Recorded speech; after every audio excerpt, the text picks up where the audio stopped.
Hello, here we are again. A time ago, I recorded a video on emotional self-neglect and how it might correlate with later mental health issues in life, and how it might correlate with how you in general are dealing with life as an adult. So growing up with parents who weren't capable of actually loving you, even though they tried or they did, and they maybe have love somehow or in their heart that can open up, but they were too clouded by their own traumas and by some generational trauma pattern that they are repeating, so that they couldn't, be open, let love flow from their heart to yours. So you grew up in a home that was either very poor, emotionally poor, like cold, or you grew up in a home where you actually were abused. You grew up without an experience of love, and love meaning that you had parents who, or another close attachment figure, someone who actually gave you the experience of they could leave their own perspective and take your perspective. That is how love can grow. When you get an experience of someone is actually understanding you, you get an experience of someone is, trying to figure out, someone is making an effort to really understand you and your perspective. They are leaving their own perspective. They are leaving their ego, if you will, in order to help your ego grow. So that is, sort of a foundation for love. That is how love can grow. And so if you didn't have this, if you had emotional neglect, meaning that your parents couldn't take your perspective, they were so full of their own because of traumas and destructive patterns. So you were sort of, if you're a child and you grow up without anyone, being inside your world, just imagine that's sort of scary to grow up in a totally new place from when you're coming from the womb. That's, comfort and secure. And then you come out and everything is new, and you grow up without, someone actually trying to understand your world, and you're sort of left, abandoned to the world. So of course, if that's going to happen, if that's happening, you're not developing a safe space in you, because in order to develop a safe space, someone has to come inside and teach you, right? That's how safe attachment works. You get born, you're totally, exposed and left out there for invasion from this new world. But then you have a parent who is trying to come inside of you, taking your perspective, and they're teaching you by becoming you, by being inside you, they are giving you their safety. But if your parent isn't safe inside, they cannot do this for you. They are only going to teach you fear. They are not safe. They have fear inside, so they cannot leave their own perspective and go inside yours and create a home there of a safe space. So fear correlates with control, and so they cannot let go of their own perspective. They cannot let go of themselves when they are scared. So growing up with this scared parent, growing up with fear, and you also had fear inside, you grow up without love, and you grow up without contact, which is gonna influence your emotional development. You're not gonna develop normally. You're not gonna be able to have normal, or you're not gonna be able to have healthy relationships, and you're not gonna take on life in a healthy way. So as I said in that video, you're gonna try to numb your fear by, for example, taking drugs or other addictions, like addictions in general. You're gonna be addicted to things so that so that you think that you have a contact with whatever you're addicted to that makes you feel temporarily safe, but it's actually not resolving this fear or the pain you have inside, so it's numbing it. Or you are you addicted to relationships, or to work, or to destructive behaviors, to whatever may come your way or whatever fits your personality. But this is how you're going to take on life. If you have a deficit in you and you don't know it and you don't know how to meet it because no one ever taught you, then you're going to try to numb this deficit, or you're going to try to escape it.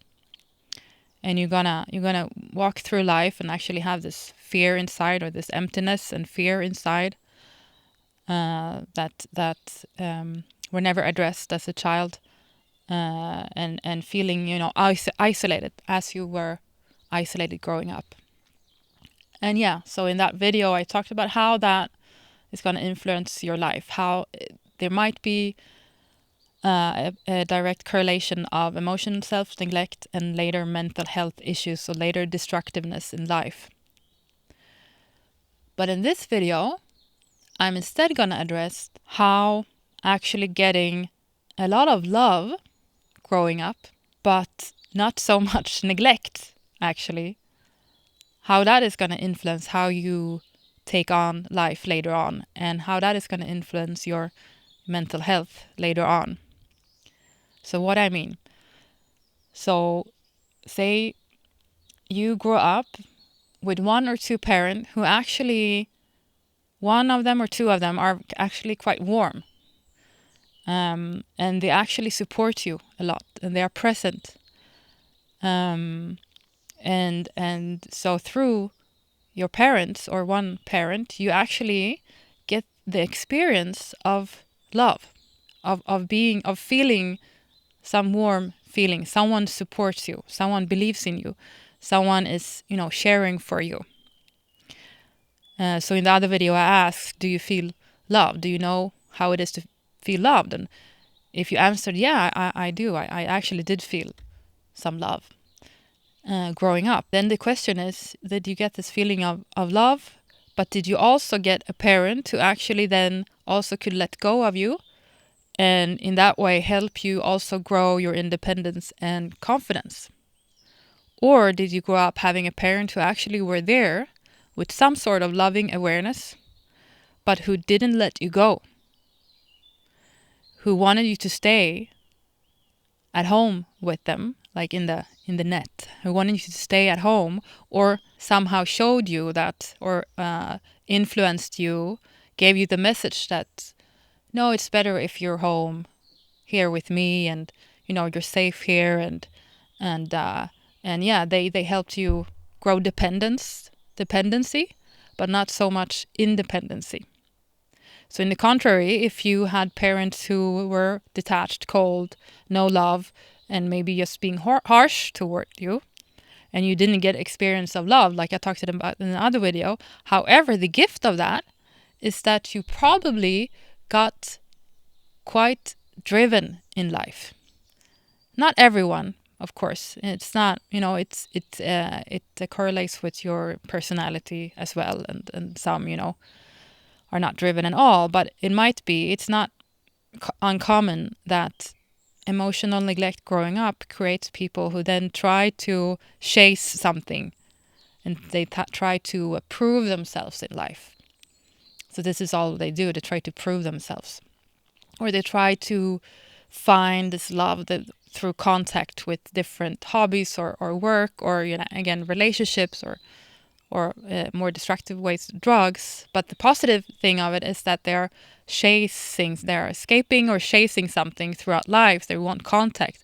And it might be that these people with emotional neglect and emptiness and fear inside, the good side is that they're actually creating something, maybe an enterprise, or they're becoming someone in life, but then eventually they realize, well, that someone that they became are no one, that is just empty. So then they crash. But anyway, on the way to do that, they might potentially have created products or achieved something. So that's actually the beauty of emotional neglect, that at least you do something in the world. So, one can actually be grateful later in life when you're, an executive or of something, or you achieved something, that, yeah, I could be grateful to my parents who didn't show me love. So that made me chase love or chase approval my whole life. So now this is what I created doing that.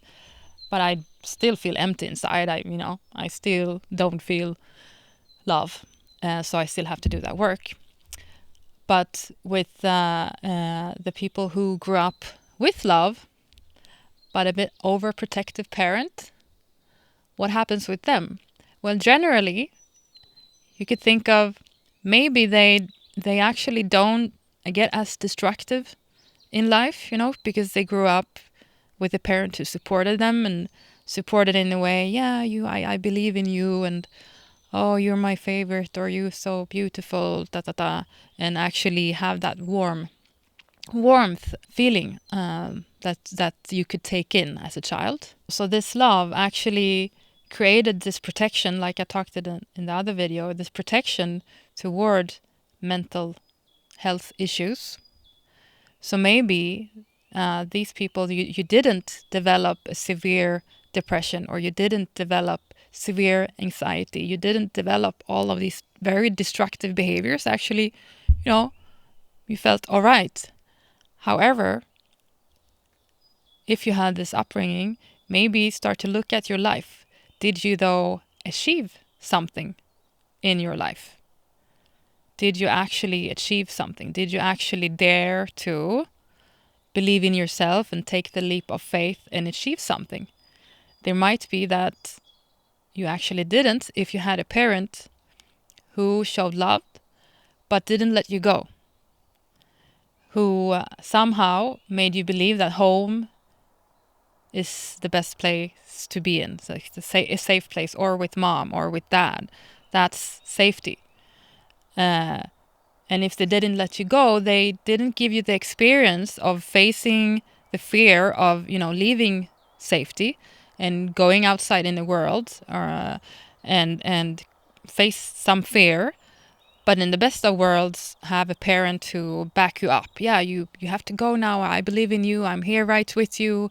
Come on, I support you, and you can come back whenever you want. Basically, that's safe attachment. But this, what I'm talking about right here, is the parent who supports you, but also shows you that you probably cannot do this very thing on your own. And it might not even be that she or he says it, like, no, I don't believe in you. It might be that they do believe in you, but in their own way of being, it might be that they actually have mental health, or they're depressed somehow, and that you as a child, you feel like you have to be loyal to the parent and stay and take care of your mom and dad. And when you do, they love you a lot. So they give you a lot of love when you stay and you take care of them in their, say depression. So that might be also a message to you that, oh, it's better. I only get love if I stay with mom or dad. That's where love is. Love is not out there. Love is here. And if I go out there, then I will leave them. I will leave, and then I will be scared because I'm doing, I it's the unknown, and mom and dad have never went out there, and I don't know, seem scared of it as well, and maybe they don't want me to leave them because they love when I'm here and if I support them. So maybe you're the very supportive son or daughter, maybe you're very your parents, or one of them, they see as you as their, they rock, their rock, or their support. And if this bond is created early in life, like becomes your identity, like you did get love, however, it was dependent on whether you stayed loyal to home and to whatever represented home, to your mom, to your dad. So for you, then you associate love with staying, with being loyal. You don't associate love with daring to do something on your own and to create something on your own, then you think, no, if I follow my own independence, if I follow the drive in me that wants to go out there and create something, then I'm going to lose love. So if I want freedom, I'm going to lose everything. So no, it's better if I stay. I stay with comfort. I stay with the relationship. I stay. I'm loyal. I'm nice. And if I'm left alone, it's not that I'm then gonna, create something. I'm still, you're a very dependent person, say. So the person with emotional neglect often becomes very independent and isolated, and they are doing their own thing, and they don't care about, they're very detached in their relationships. However, there are actually, at the core, they're very scared, but they are super scared of being dependent, because dependency means that they're going to be attacked, or that it's going to be very scary and cold, because that's how they grew up. So if they admit that they're dependent, they get very scared, because dependency, that's not how they grew up. That's not the world that they were born in. But with someone who were born in a world where they did get allowed to be dependent in the first place, like their parents really allowed, and they loved your dependency. They loved it. Then you're probably gonna grow up being quite dependent on different things. It can be relationships, but it can also be drugs, obviously. Maybe not as destructive, and maybe not, I don't know this, but maybe you're not gonna take drugs in as this destructive way as when you have like emotional neglect and fear inside, but that I don't know. But anyway, you have this dependent personality, and you fear independence.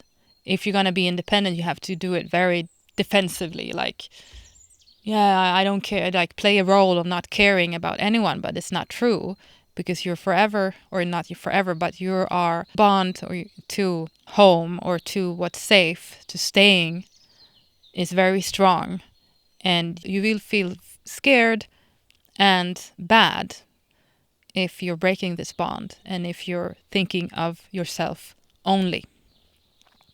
And one can be fooled that you are actually, and you can say, well, no, I do think of myself. I try to do things on my own and for myself, but, reflect about, but is it really driven out of love for myself, or is it more like a defensive or a defiant act, So that brings me into the dance between compliance and defiance, right? So if you grew up being learned that love is dependent on how dependent you are, then you're probably going to develop a lot of compliant traits. But so the rebel toward the compliance is defiance. So if you have a lot of compliance, let's look at, do you also have a lot of defiance? And it might show up in relationships that, you are very nice and you give a lot and you're very loyal and you stay, but until you're sort of fed up, and then you're going to have defiant behavior in different ways, like maybe not answering calls, or maybe shutting down, or maybe not opening up emotionally because you don't want the other person to have that. You don't, you're not going to give yourself to the other person. That's defiance. Or you are just not engaging in the relationship dance. You're defiance. So if you have a lot of compliance, and if you're very nice and kind, and if you're very loyal, just look at, okay, do I also have defiance, and in what way, and how does that destroy not only my relationships, but also my relationship to life? Like, how does that destroy and comes in the way for me achieving what I want here in life, and, following my own path? And then start to look at patterns like, okay, so every time I come in contact with something that I want, something that I think is fun, look at your history. Like, how long could I hold on to that fire in me that wanted to create something just for me, when you actually are creating something for you out of love, then it becomes something for everyone else. So it's not I'm not talking about egoism. I'm talking about following your inner fire, your inner creation that actually, then blends up with everyone else. If it's driven by love. If it's driven by fear, then it becomes something more narcissistic. But anyway, observe. So every time I come in touch with something that I want in life, so how long do I hold on to it? And what you might end up seeing is that you see a pattern of I find it, I hold on to it, but then for some reason it always comes an obstacle and then I lose it. So every time I come close to myself, then somehow the fear probably kicks in, and then defenses kicks in, and then I sort of let go of manifesting my dream, or let go of continuing to support myself, and I return home. And home in this case is return home to not do anything that you are scared of, to just play it safe all the time. And why do you do this? Because this is how you grew up. This is how you learned about love and confidence. This is how you learned about how to live life. Like, my existence is dependent on, and other people's existence are dependent on me staying, me being loyal, me playing it safe, not leaving. If I leave, and leave in this situation is if I think about myself, then I won't be loved. Then I will be abandoned. Then I maybe will be punished. And in any case, I will be, left alone. So it's better to stay. Or to, just be all defensive. And if you're going to do your own thing, then you have to shut down your own needs. You're going to have to be this, just dead person walking around. That's maybe your solution if you're going to do something for yourself, but that's not driven out of love. So for you, if this resonates with you, for sure, your challenge is to try to give yourself the experience in life of choosing yourself, or choosing freedom. Like, freedom is a difficult word, but freedom in what I mean by that is the freedom to follow yourself, to follow what you want. And I know this is tricky because it's not about being egoistic again, but really to choose yourself and follow what your heart wants. And you need to get to potentially eventually get the experience of doing this, but still notice that there is love in your life.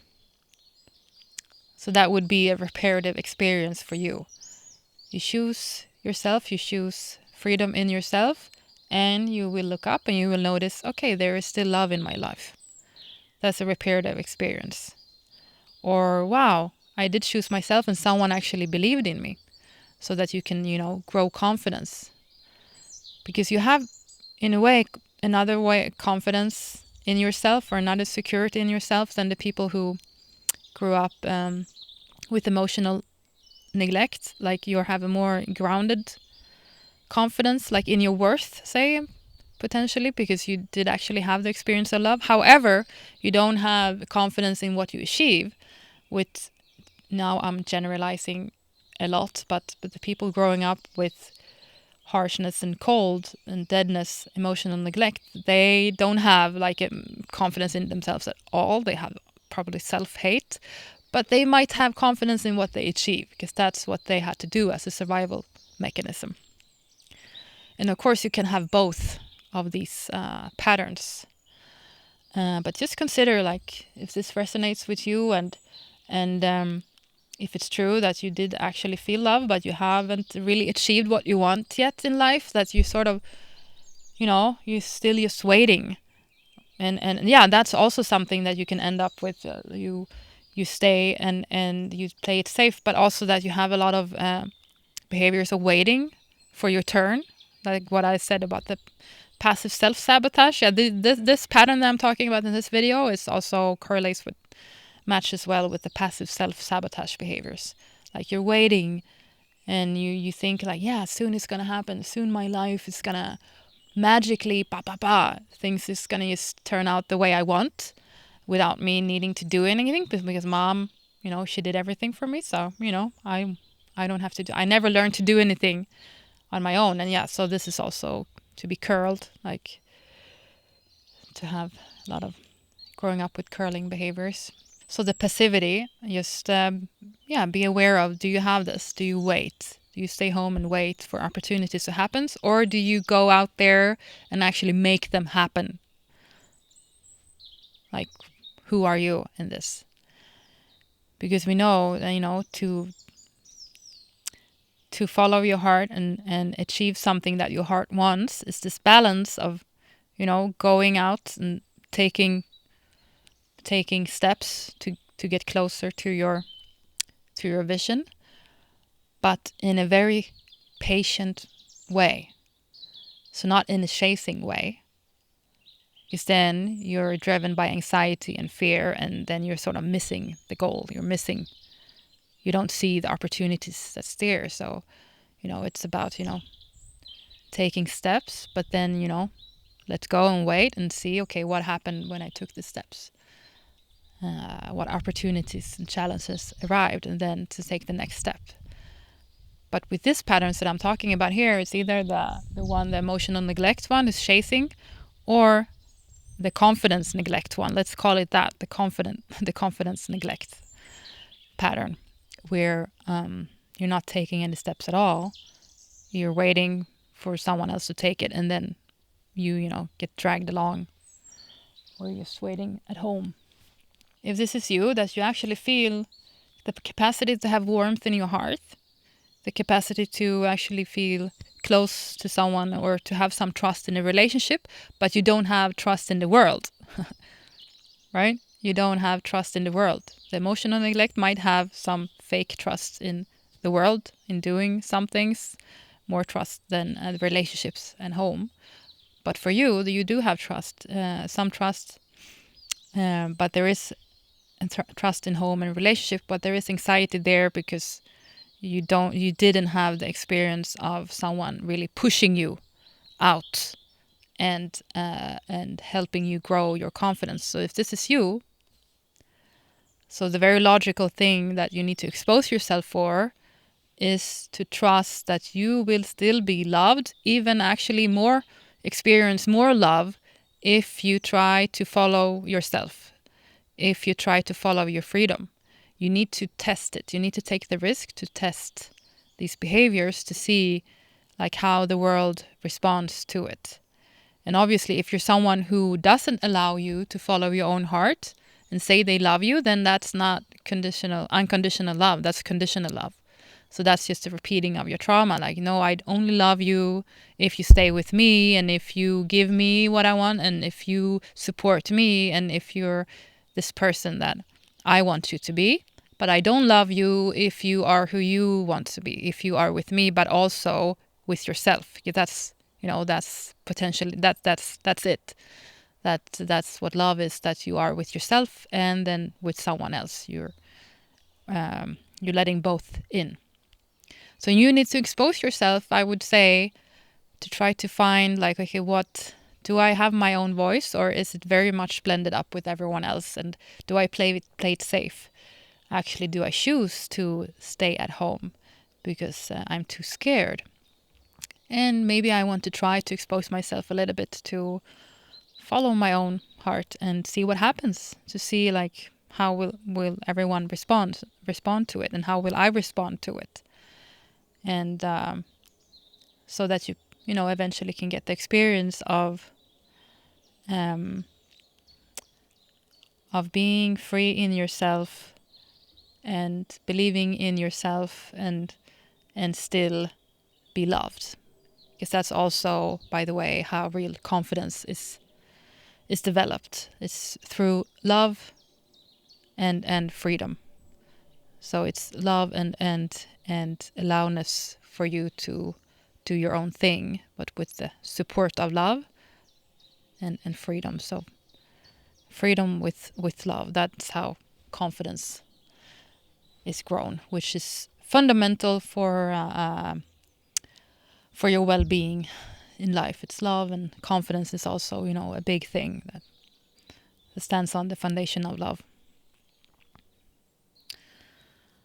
Okay, I think that's what I wanted to say for this video. I hope you found it helpful, and if you resonate with this, please be welcome to comment and share your thoughts about it. So if you have questions about the content and or suggestions on how I can develop it, please comment. Thank you very much for this time, and see you soon.